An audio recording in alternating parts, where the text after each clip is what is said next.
like to thank our sponsor, Confined Space Coffee, not just providing excellent coffee, but also working to rescue those who are caught and trapped in confined spaces. Men at the Movies listeners can get a 10% discount on your first order using the code MATM at checkout. So go to their website and elevate your work.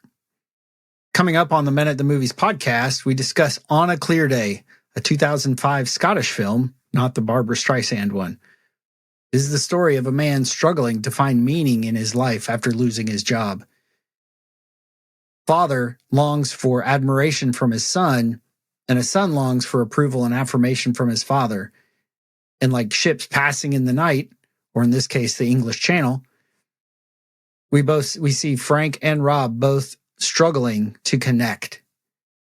But in the end, we see a father reaching down to rescue his son from the grief and the pain and the trauma of the past. So join us as we discover God's truth in this movie.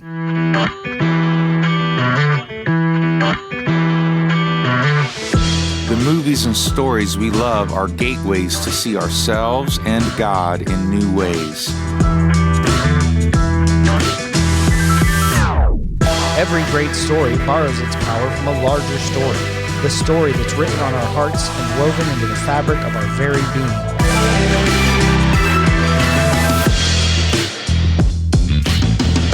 Hello and welcome to the Men at the Movies podcast. My name is Paul McDonald, and before I bring in Wailer, just wanted to let you know if you're listening to this, you probably want to go check out our YouTube channel, youtube.com/@menatthemovies, where you get to actually watch Wailer and I have this conversation.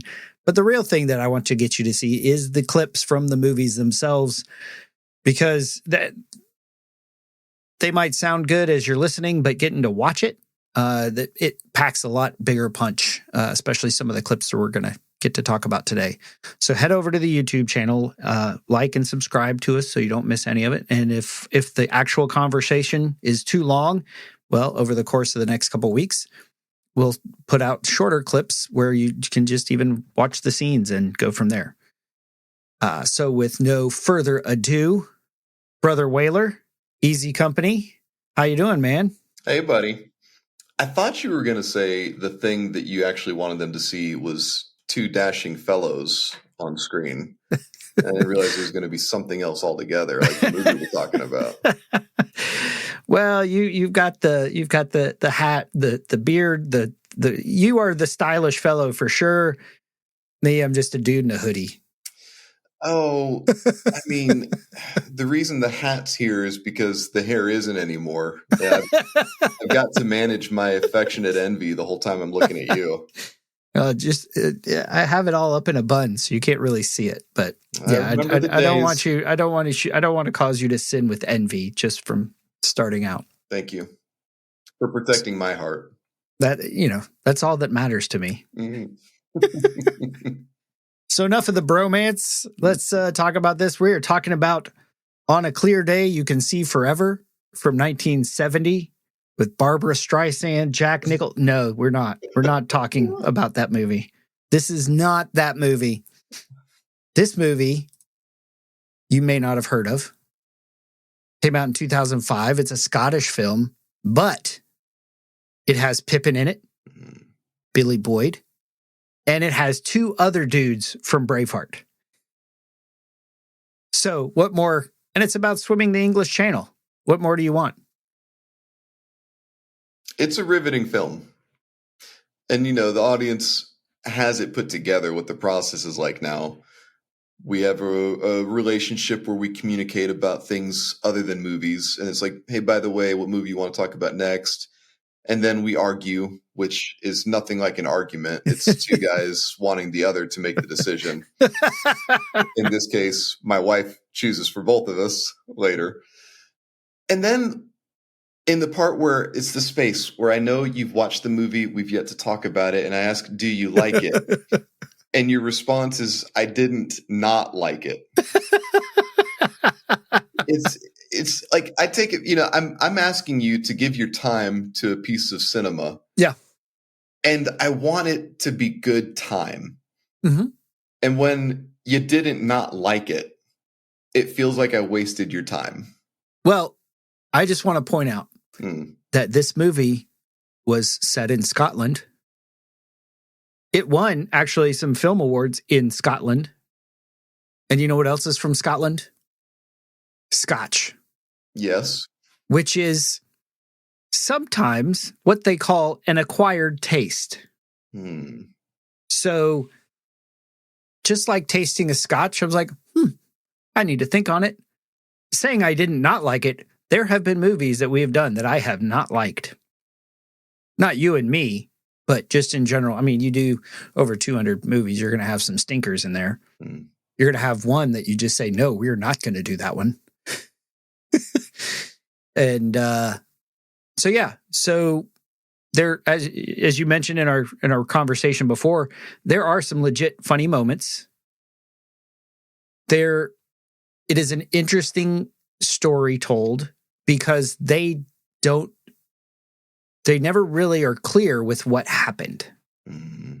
There's a lot of blanks that they sort of leave you to fill in, which I think is sort of a British way of doing it. But from what I understand of Jewish literature, it's also the way that is written there's a lot of gaps and some vagueness, and it is up to the reader to fill in the gaps. Is that a fair assessment so far? Yeah. There's certainly some of the stories that you could infer a few different ways. There's a lot of them where the interpretation, it's not emphatic because what they're doing is they're sending you on a treasure hunt. So the interpretation is waiting to be found. It just doesn't have a neon sign pointing at it. There's an X marks the spot sorta treasure hunt that you're going for. Yeah. As you were intrigued because I had said, I found it a little bit predictable. That was one of the knocks I had on it because it's in the blurb, it's like, this guy's going to swim the English Channel. It's like, well, okay, so he's going to decide to swim the English Channel. He's going to start training. He's going to want to give up, decide not to, and then swim the English Channel. All those beats happened. And for whatever I think of the movie that led up to it, and like I said, it's not bad, but you don't want to drink a nice peaty scotch when it's 90 degrees. And much like a good scotch, this is a movie that you sit by the fire and drink a scotch on a 40-degree rainy day, and you will love this movie. If that makes sense. When you started with the Scotland interlude, I really thought this was going to be just a hardcore non sequitur, but man, that was a beautifully woven syllogism. Thank you. You did that thing. That is one of the nicest things you've ever said to me. Back to the bromance. Many nice things in that catalog. So, and all of that, you get to the end, basically the climax of the movie, and there's still some emotion choking you up, just like if you take too big of a gulp of scotch. But I loved that moment, and because of it brought you slowly. It didn't force you down a road. It didn't explain everything. It just let you interpret those things. And that's why I think it's probably a 2 or 3 watch movie, much like a acquired taste of scotch, to really get the nuance of this film. Yes. I don't think any better metaphor you could have appealed to alleviate my hurt feelings here. Sweet. Yeah. Masterfully done. You might be manipulating me, and I'm still okay with it. No, I do not. I would never do that to you.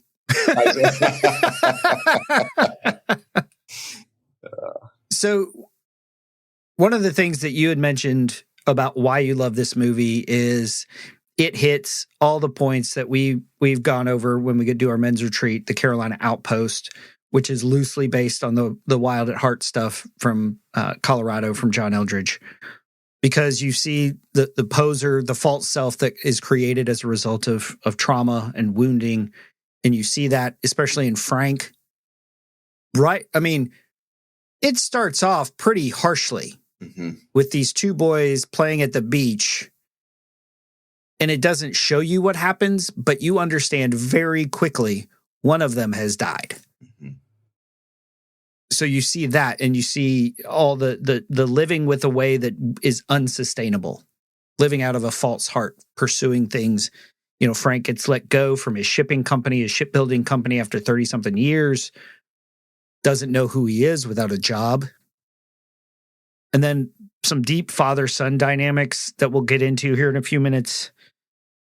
Husband-wife stuff is dealt with, the idea of being an adventurer, of being a warrior. And really, as we close the outpost with a talk about the need for brothers, and that's what you see at the end. And that's what actually gets Frank across the channel is, especially Eddie, who's played by Sean McGinley, telling him in the boat, telling him this hard truth that he needs to hear. And we're going to play that clip here later on. So I'll let you tell other people, why else did you love this movie? Why else when we came up and you and Adina, your wife, were talking about what movie you wanted to watch, why was this one the one that won the tiebreaker? Yeah, so I guess when it comes down to Family Man versus On a Clear Day, it's not an arm wrestling match. Maybe it's just the, like the weather. with Crazy Bob or the pilot. Yeah. Got this from wrestling a shark. 9-footer. Fell off my bike when I was 8. 3-wheeler. You just can't. I love the performances in this movie. I love it when the writers and the directors and the actors have the prowess to not give words to everything. Yeah. And I love words. Like, how much I love language. But when you have those nonverbal moments of eloquence, oh my gosh, when the frame is telling the story, and there's a world of hurt or a cosmos of joy that you're downloading at just the sight of a soul, vibrant or darkened. I mean, man, I love, I think when cinema is masterfully executed so that it can be subtle, that rings all the metal in my bell, all of it. What a crazy phrase to pick, because that was the image that I was picturing. So there's one of the scenes, Rob, who's the surviving son, is sitting there after a fight with his dad. And you see the kind of the clasp clanging on the flagpole, and he gets aggravated, throws a rock at it, and walks away after sitting on a bench. You're just like, all right, he's mad at his dad. He's taking it out. Later, you'll see that as he's standing on his beach while his dad is going after his drowning brother, you hear that same clang against the flagpole. And then at the end, as they're waiting for his dad to finish, they're waiting for him basically at the finish line, at the beach where he's going to arrive. One of his sons is playing with a toy, and it's clanging on the metal railing. They never explain it. They never talk about it. But throughout, you're just like, oh, yeah, that's why that stuff gets on your nerves. Mm-hmm. Yeah, you see the trauma trigger without it being labeled that way. Yeah. I love that term. We recently had a issue come up with our dogs. One of my dogs is a little bigger than the other, likes to boss the other one around, and sometimes it can get a little violent. To the point that we've recently had a discussion about rehoming one of them because it didn't work. Now we're living in a separate house where it's like those dogs can never be in the same room together. But like after the last event happened, I remember driving and thinking that it's like living with an abuser. We're always on eggshells. We're always cautious about where Astrid is. She's the bully. We always have to be aware. She can snap at any moment. And again, the idea of living on eggshells, waiting for the bomb to go off. And so when we said we're going to try this separate as opposed to getting rid of her, my daughter got very emotional, and I was like, what's going on with this? And she said it feels like we're giving in to what she said was a meanie butt. She's 23. She's still figuring out words. But it feels like we're rearranging our lives to accommodate a bully. I was like, oh, because she has trauma in her life. And what looks like it's about a dog was much more about something entirely different. As I've gone through my therapy and counseling over the years, as I've said, the fuse to the trauma bomb, it winds around and is very long, and something completely unrelated can set me off. And I don't mean like in an anger, but feeling hopeless, helpless, a victim, powerless. It creates this reaction internally that I like that term that you use, the trauma trigger. Because what we see in this movie is, if you're equating it to our Outpost event, it's that Friday afternoon session where we talk about the wounds and the trauma that a man has experienced that has broken him. I just recently had a conversation with Pablo where we actually talked about the kid and we talked about the shattered heart. And that moment, like most movies don't start the first scene with the heart shattering moment. But that's what we see happen here. Yeah, it's a film where you get to see reconciliation happening even with people that don't have a lot of coaching in how to do that. They're very ordinary people. Nobody is, at least in my watching of it, there wasn't a person I was like, I want to grow up and be that guy.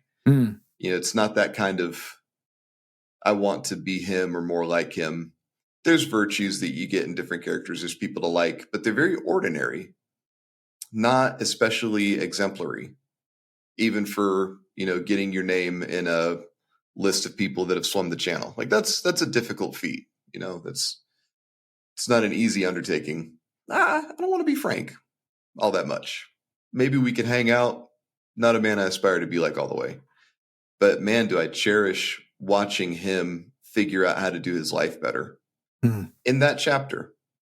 His friendships, his marriage, his son, his own orientation to having meaning when what you thought was your forever career path suddenly implodes after you were deeply invested. I really like watching the other guys that have weaker constitutions begin to figure out how to become strong and leaning into those exercises of strength, becoming more themselves. I love watching the ladies find the ground of their own being that's not entirely held hostage to their man's presence, even though they want that bond to become better as well. I feel like I see a lot of people that are just consigned to complacency. And that I haven't gotten used to that yet. It hasn't stopped disappointing me. I'm in the chapter of life now where we became friends because there wasn't complacency. And now I'm continuing to see more of my friends becoming more complacent. And that changes the relationship radically. I don't have a breakup conversation with them, but internally there's a different kind of distance management moving forward because they're not going in the same direction and they're not so much growing anymore. They're just consigned to the drift. And so I need a story like this to give me hope again, that even ordinary people that haven't ever received language of character formation or the spiritual disciplines. There's no beacon like that jostled in the right way through the things that God has made generally available to all people. He makes the rain to fall and the sun to shine on both the righteous and the wicked. Some people in the middle there, it's like, yeah, they can get better at life. It doesn't have to be the same thing forever. I just feel like that's much of the world. The Benjamin Franklin quote, most people die at 25 but aren't buried until they're 75. The older I get, the truer that perception is in my experience. Where I don't feel like I see many people that grow up beyond the high school version of themselves. They might advance in their career field. They get chronologically older. They don't ever really become a better, wiser tree than the one that stopped growing effectively somewhere between 18 and 25. I like it a lot. We've got people in middle age that are growing again with each other and in themselves. We were talking before and I shared with you how I'd been struggling with this sense of resignation. This idea like this is as good as it's going to get. And pulling that, you see that with the guys, especially with Eddie, who's Frank's old, his friend, his peer, they're about the same age, it looks like. And then Danny, who also was let go out of a job, doesn't seem to have a lot of hope, looks up to Frank. But going back to that idea of the trauma trigger, in one sense, and you keep throughout this movie, you see flashbacks of Frank going back to that day at the beach where his son drowned. I think we see his name on the tombstone, but I don't remember them actually saying it. Well, I think they say it in the pool scene. So in that scenario, you see a man in Frank who did everything he could to save his son, and he couldn't. He couldn't swim fast enough. He couldn't do CPR good enough, or he did everything he could, but it failed. And so then you see the big ship going out. They christen the ship. It goes out. Everybody's cheering, and Frank's out of a job now. And you see those flashbacks back to the beach because after 30-something years, he's worked as hard as he could. He's done everything he can. And they're letting him go. They're firing him. And again, that trauma trigger of you were helpless then, you're helpless now. And you see him suffer a couple panic attacks and freak out.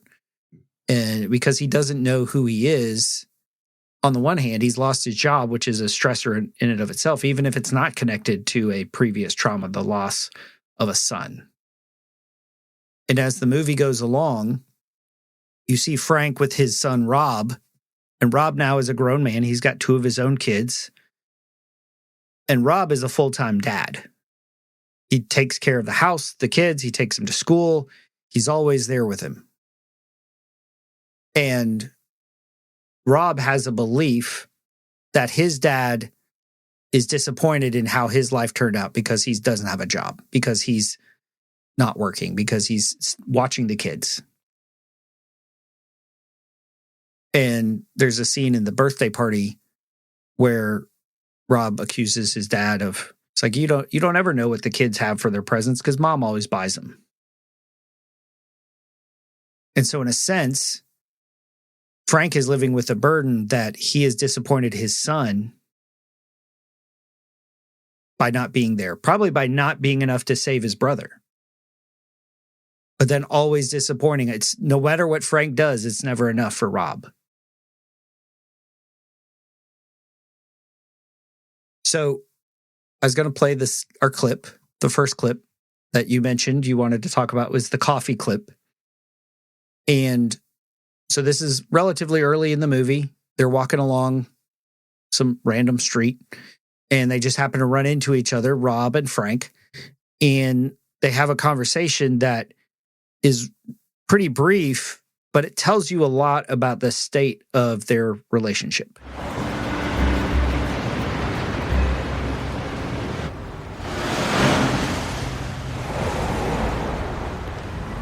Hey, son. Dad? Okay? You? Yeah, good. Busy? Aye.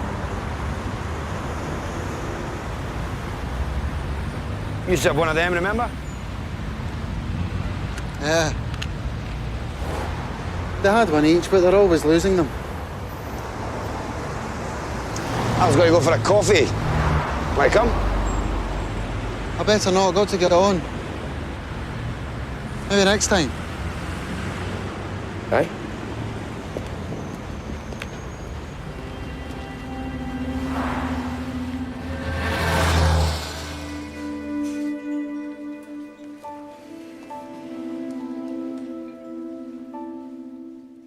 Another thing, I think there's a lot of that in the world. People wanting each other, missing each other because they don't know how to cross the space between. Mm. A son desperately needs his dad's approval, wants his affirmation. A dad desperately wants his son's admiration. And so each of them has so much more power over each other than they know. Mm. That simple coffee could begin to repair that. But neither one of them knows how to say the hard thing about where they need the other. And so this overture of, it's going for a coffee. You know, it just, from the son's perspective, I see why he says no. So he doesn't want to be an oh, by the way. Yeah. He already feels like an oh, by the way in his dad's life. He wants to be a point of pursuit. He wants his dad to yearn for his heart, not a, we just bumped into each other, might as well. And it's not that for Frank. He wants his son. We see the conversations he's having with his friends about wanting his son, but he's not having those conversations with his son. It's a different level of courage or wisdom. Mm-hmm. You know, maybe it's just that wisdom. Most of us, we do what we've seen done, right? Kurt Vonnegut's word, you can't become what you can't imagine. Mm. And most of us with the mirror neurons, we imitate what's been demonstrated for us. It's a rare person that will innovate beyond what they've seen in real time. And so you've got two fairly ordinary blokes, as it were, and they don't know how to rekindle a fire that's gone out a long time ago. And then you see them alone and they're hurt by themselves. Just devastating. It's beautifully painful. Yeah. Painful is a good word. I remember the scene where where Rob had taken the boys swimming, and then Frank goes back to the dressing room to surprise them and I think try to do something that he loves, because Frank loves swimming. And he wants to enjoy that with his grandsons and show up, and he's hiding in the dressing room to pop out. And then the mom comes into the dressing room and they're like, nobody's here. And you see a guy who wants to be a part of that life so badly, but lacks something. Mm-hmm. It could be courage. It could be just how to do it. As you mentioned, like if you've never seen that, how do you engage with tenderness, with joy, with play? If you're a man who's been working all his life, and that struggle is going to come out later. And I think that's part of the discomfort, as you mentioned, with the movie. You said it was painful. It's painful to watch because you want more for Frank and Rob. And we want more for ourselves. It creates this ache, this longing of where am I lacking, either with the brothers, the fellas to go swimming with, or where am I failing with my kids, or where am I failing with my dad, right? Like that's some of that's some of those deeper issues that I think this movie touches on.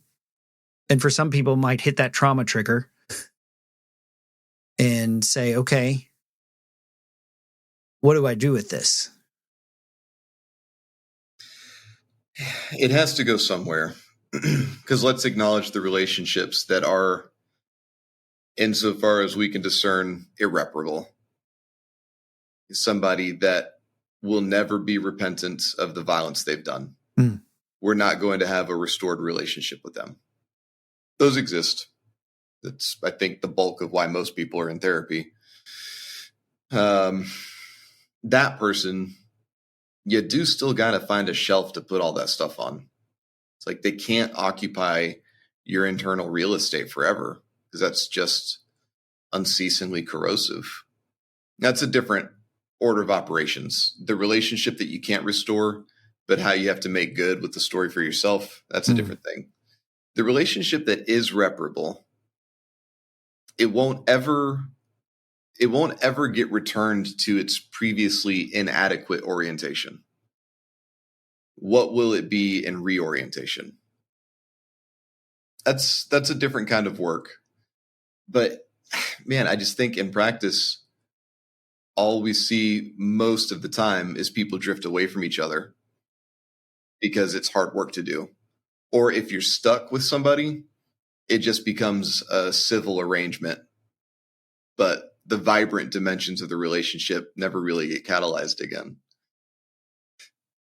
And so the willingness to ask for that, and how different is that scene on the bridge when it's not that scene on the bridge, Or it could be. Let's keep it in the same frame. Frank sees Rob, and you see them, kind of protecting themselves. Like all the body language is not wanting to be vulnerable.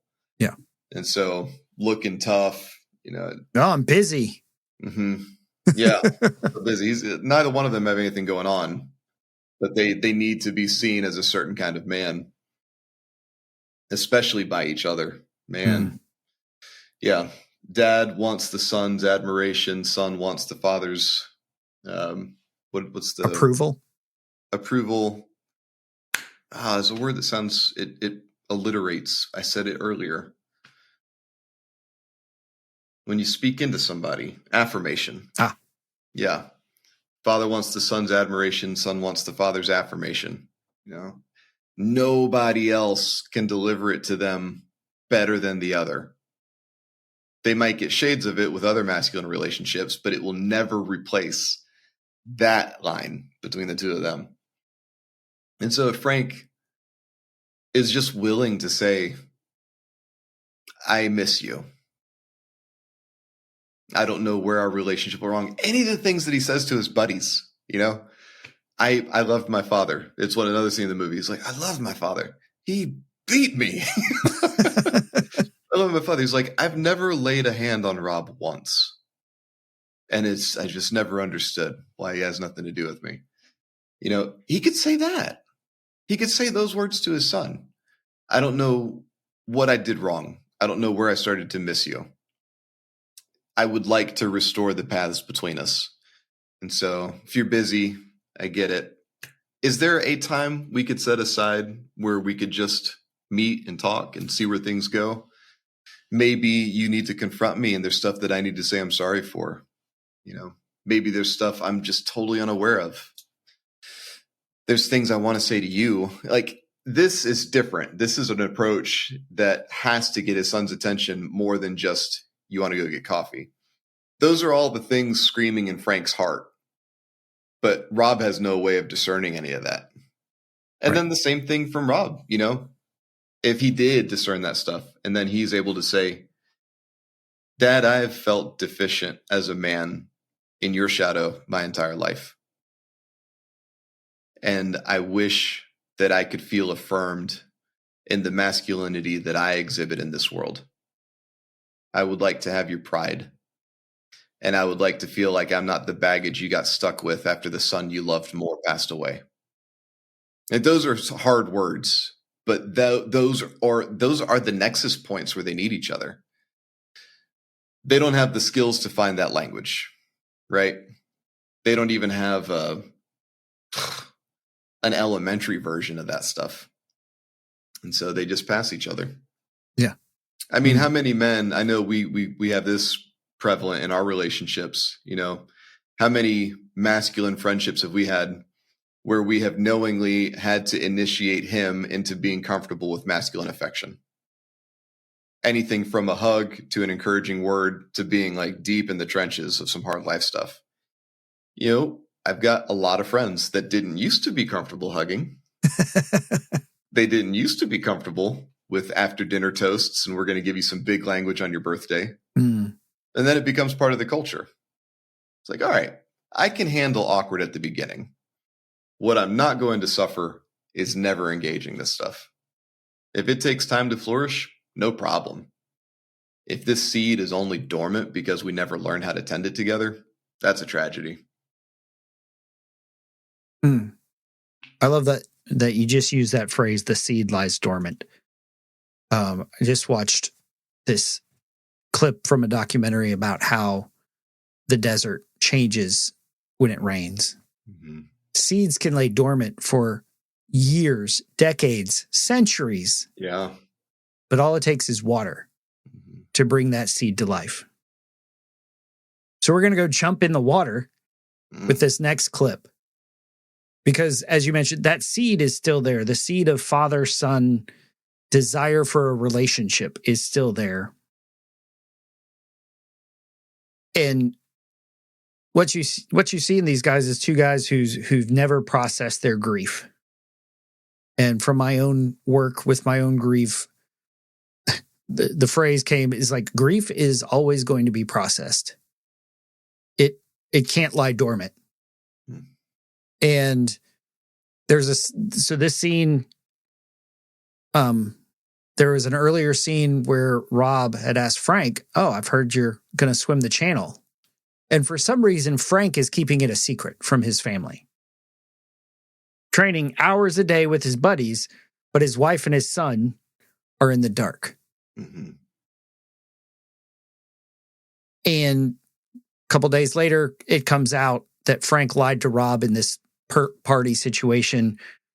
This was the same party where Rob had accused Frank of never knowing what the gifts are because mom always bought them. And so Rob shows up at the pool where Frank is training. And this is sort of the inflection point that says, "You've lied to me to my face." And that's unacceptable treatment. That's unacceptable for you as a father to a son.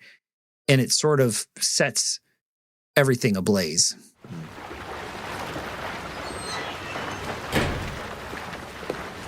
Look who it is. Three wise monkeys. Hey, Rob.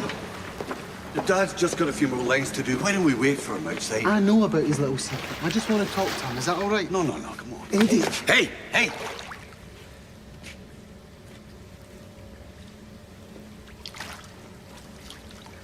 You're a liar, Dad. You lied to me about swimming the channel. Maybe I did. Why? Is it because I don't have a job? It's not about you. Because I look after the twins? I'm not ashamed of that, Dad. I'm not ashamed like you think I should be. Good. You're not ashamed. No, but you are. You're the one who's ashamed. I'm not listening to this. Why? What are you afraid of? Afraid I'll drown! Look at me, I'm drowning!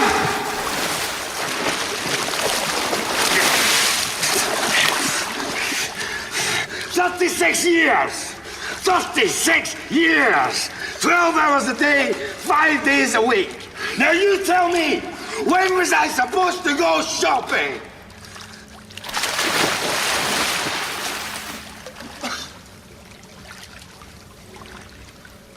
What keeps us from having those hard conversations is that we put our own stuff in the other person's head. Mm-hmm. Like at no point in this movie did Frank ever seem ashamed that his son didn't work. At no point. I don't know that Rob ever blamed Frank for not shopping. Like he knew he didn't have the time. He knew he worked. Like that wasn't, he didn't give a shit about the presents. Presents. He didn't care about the presents. He didn't care about the gifts, the toys, the whatever. But what his young boy's heart, the Leb Shabar, the shattered heart, what his young self was crying out for is his dad's presence. Presence. Dad, just show up. Be a safe place for me. Because he didn't feel safe. I mean, that's what made that one of the things, that was a painful scene. But one of the things was he held his son underwater. Yeah, so I mean, that's what's arising for me from watching that. What about you, Wailer? Yeah. He didn't do that well. He didn't do that well. There we see an immature dad. Mm. And that is, he wasn't brave. You know, his son, maybe we can imagine a more mature version of this, but it's stupendously brave at every point, you know, to get all the way to the pool, to go through the door, to pass the buddies, to throw a jibe at them, to shove him away. Like, you know, he's going to have this reckoning with his dad. Jumps in the water with his clothes on. I mean, screams in his face. How many sons have fantasized about that moment? The thing you would scream at your father, desperate to get his attention. He does all those things. It's going to be messy. It is on the dad to be the more mature version. We do have to expect our kids to make some mistakes as they're finding out how to process who they are in a world that's dizzying. And so my kids might confront me one of these days in a way that looks really ugly. I hope I'm practicing now to be prepared for responding with grace and not turning my back on them and just saying, I'm not listening to this. And then to get physical about it. I can handle the moment of, we're going to reset this so that there's no more screaming in each other's faces. I don't wish for this to happen, but I can imagine a world where if I had an adult son that approached any kind of physical menacing space with their mom or their sisters, we're going to have a moment. I'm pretty sure I'll keep it in bounds, but that's not going to continue, and it's also never going to happen again. But then to be able to restrain that, right? I can handle the dunking for an instant, but then he doesn't let go. You know, then he's really putting the fear of, how dare you confront me? It's thoroughly immature. You know, he's lucky he doesn't lose his son forever after that. Oh, yeah. But then, even in the ugliness of it, screams at him the thing he wished his son would recognize. Like, the reason he worked like that all those years is that was the best he knew how to do to take care of his family. That was the chief end. But Rob has never been able to translate dad's work into dad's affection. Mm-hmm. And the reason he has his stuff projected into Frank's head is because Frank never gave him another story to inhabit. Mm. He never gave him words to cling to. And so in the absence of data, Rob writes his own interpretation, and it's not good. Yeah. That's what I tell my kids. If I don't hear from you, my mind is filling in the blanks with the worst. Yeah. Because Rob's not the only one who had a shattered heart. Mm-hmm. And I think at that moment, Frank goes back to that day a couple decades earlier, that trauma trigger where he's not enough. And that's what he screams. I worked 5 days a week, 36 years. And that's not enough for you. You want me to go shopping. I'm not enough. And Rob is afraid that his dad thinks he's not enough. Right? That core question that we talk about at the Outpost and that John Eldridge talks about in Wild at Heart. Do I have what it takes? And they both are looking to the other to answer that question, and it repeatedly comes up as nope. Because they fill in the blanks. And so this comes up again. I'm jumping forward again. Frank's actually swimming the channel. He's going through. Now the tide has shifted. It's coming against him, so he's got to work really hard. He's less than 3 miles away. And he has these flashbacks as he's swimming of trying to save his son. This is probably the most clear picture we have of what happened that day that his other son died. I mean, he sort of dead man floats there for a minute even of, I'm done. I can't do it. I've given it all I have and it's not enough. But thankfully, Frank had his band of brothers there to interject, to speak truth to him, to say those hard things that up to this point, no one else had really had the courage to say. I need to go out, lads. What do you think you're doing? Why don't you just take it slower for a wee while? See if it passes. I'm sorry, Ted. I can't do it, man. You're nearly there. Look, it's not far. I can't do it. Frank, your body's hurting because you're beginning to burn fat. It won't last, though. If you carry on, you'll get through it. Yeah, Frank, it's just the pain barrier. It's all in your mind. Get me out! It's too far. Bollocks, it's always been this far. Will you come in and swim it then? Fine, get on board, we can all go home. All my life I've looked up to you, Frank. All my life. I never saw you back down from anything. It's too far. I'm nobody, me, I know that. But I'm not daft. I see what's going on here. Out here in the middle of nowhere. But he's not here, is he, Frank? He never was. It's taken you 23 years to find that out. So what now? Well, I'll tell you what now. You get back to swimming, and you shut up about how far it is, and you shut up about how much it hurts, because you don't have a choice. You never did. So come on. Get stuck in and put some down. We're wasting time.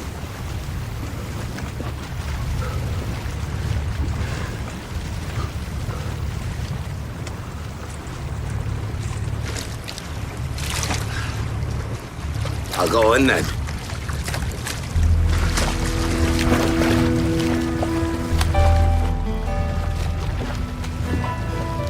That is the best dialogue in the whole movie. The friend, oh my God. I mean, oh, the friend who has accepted an inferior position in the friend group. And he musters the nerve to speak like that to the leader, to call him to account. Not because he's trying to usurp him, but because he wants the very best things for him. Beautiful display. And that takes more courage from Eddie than we've seen from Frank or Rob at any point in this movie. Yeah. Yeah, he went all the way to the heart things. Yeah. Yeah. Yeah, good read. I mean, that was the quiet stuff being said blatantly out loud. Because I think it's fear that keeps us from saying it. My daughter and I just had an argument last night. She's struggling with some paperwork. She's had it for a couple weeks. And she's like, oh, I want to go over it. So it's like 10:30, and she brings it up. And I'm like, I don't really want to do this right now. She's just staring at it like it's going to fill out magically because she's afraid to make a decision. And I'm getting agitated because I'm like, it's not going to fill out itself. Just do something. Then she's like, oh, I want you to do this. Would you do that? And she's asking me, But what I'm seeing is her procrastination and her lack of effort for the last couple of weeks. And I'm responding to that frustration more than the fact that my daughter is asking for help. Like that scene in the pool. They're talking about things, or even crossing the bridge. They're talking about things, but they're missing the point. And eventually it just got to the point, Lainey's like, all right, I'll just do it myself. Don't worry about it. I'm like, that's not what I want, right? Mm-hmm. Rob and Frank did not have what they wanted out of each other. And so I was talking with my wife, and she just said, well, it's got to be really hard for her because she's 23, doesn't have a partner to bounce ideas off of, to give affirmation of, yeah, this is a good idea.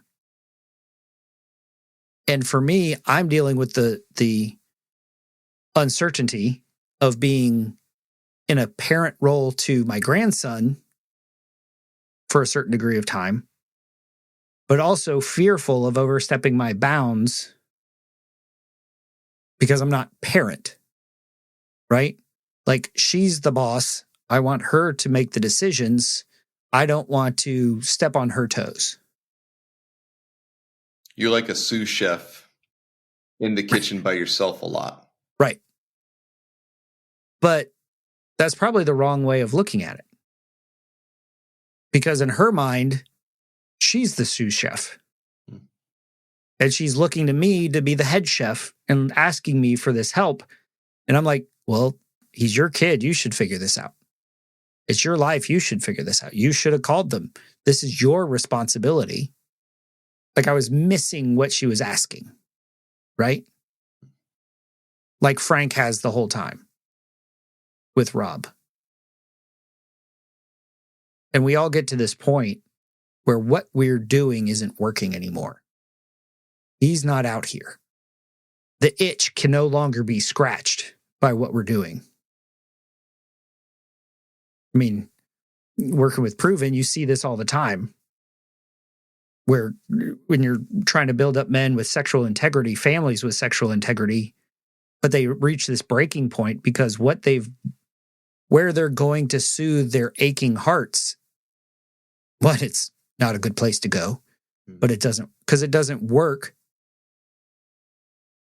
And you get this breaking point where what you're looking for there, it could be work, could be food, it could be on a computer screen, could be video games. What you're looking for there, you're not going to find, to quote you too, you're not going to find what you're looking for. Because very few people can actually articulate clearly what they're actually looking for. Yeah, that's true. And when they don't find it in the significant other that was presumed to satisfy this ambiguity, then it starts corroding that relationship.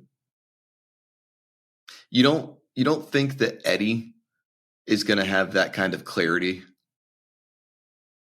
But then when he does it with solidity, it seems genuine. Like it's believable. Yeah. The way he delivers it. It's like these are words he has sat with for a long time. And now, because there's a moment of desperation, he can release them. Which is another thing tragic about our culture. You know, we save the nicest things we have to say about somebody for the day they're dead.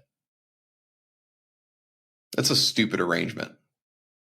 It's like, sure, there's some other people there that need reassurance, but damn it, man. Let's make a practice of eulogizing the living so that they get to carry those words in their pocket through the chapters where they'll be very needful. And let's do that a bunch of times. I've got a lot of revised eulogies that I continue presenting to various friends. I want that stuff to be inscribed on their heart. I want them to have courage in the difficult stuff they're meeting. If I outlive any of them, I think I'll have nice things to say on that day as well. But that's not going to be the first time. Right. I love you use the word inscribed. Those words should be inscribed on their heart, not on their tombstone. Mm. And so the question for us is what is left unsaid? Yeah, one of my best friends has been dealing with pancreatic cancer. And knowing this, it establishes us like we're forced to deal with mortality. When one of our best friends is going through this and he doesn't really know how much longer he has. Mm-hmm. Not that any of us do, but he seems to be on the clock. But this idea of if we died tomorrow, is there anything that has been left unsaid? Is there any business that needs to be closed before that happens? There's those hard conversations, and they may not be hard because they're difficult, but just because they're emotional. They're vulnerable. But it's on the other side that they're really good because those words have been inscribed on their hearts. And so at the end, we see Frank, he gets to the beach, and his son who's driven out, he's sort of seeing his dad in a different light through talking with some of his friends, to his mom. And his dad's struggling just to get up on the shore. And he rushes out to help him up without realizing that if he touches him, he negates the swim across the channel. Everybody on the boat's like, no, back away, back away. So at the last second, Rob sees it, falls over backwards so his dad doesn't touch him and he doesn't negate it. His dad stands up and offers him his hand. Mm-hmm. This is that moment that the tears start filling the eyes, kicks you right in the heart nuts. And he lifts him up and hugs him.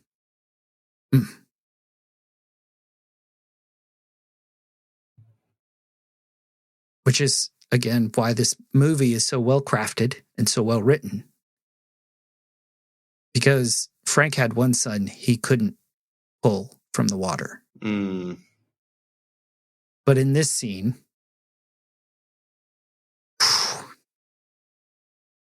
we see a father restore his son.